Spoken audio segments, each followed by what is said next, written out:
కూటమి సర్కార్పై మాజీ CM Jagan fire అయ్యారు. రాష్ట్రంలో ఏ పంటకి కనీస మద్దతు ధర దక్కట్లేదన్నారు. కష్టపడి పండించిన మిర్చి రైతుల పరిస్థితి అధ్వానంగా మారిందని ఆరోపణలు చేశారు. తమ ప్రభుత్వ హయాంలో మద్దతు ధర కల్పించామని జగన్ గుర్తు చేశారు. రైతు సమస్యలపై మాట్లాడడానికి వస్తుంటే కావాలనే అడ్డుకుంటున్నారని చెప్పారు.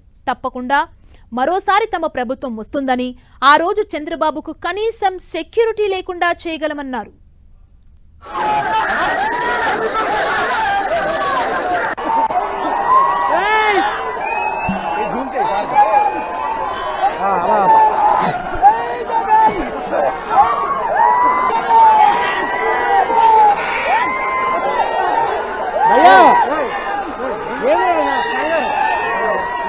మొత్తం మీరు వస్తున్నారు ఆడెవరు అడ్డంగా నిలబడ్డాడు వైట్ షర్ట్.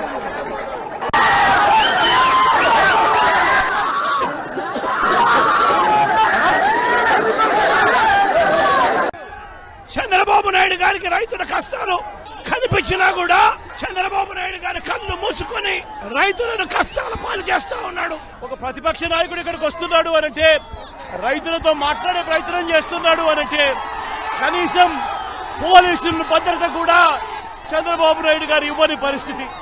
నేను ఇదే చంద్రబాబు నాయుడు గారికి చెప్తా ఉన్నా, ఎల్లకాలం మీ ప్రభుత్వం ఉండదు.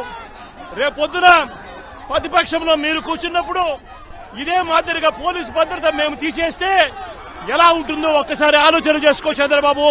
నువ్వు చేస్తా ఉన్నది కరెక్టా కాదా అన్నది కూడా ఒకసారి ఆలోచన చేసుకోమని చంద్రబాబు నాయుడు గారికి ఈ సందర్భంగా గట్టిగా చెప్తా ఉన్నాం, విజ్ఞప్తి చేస్తూ.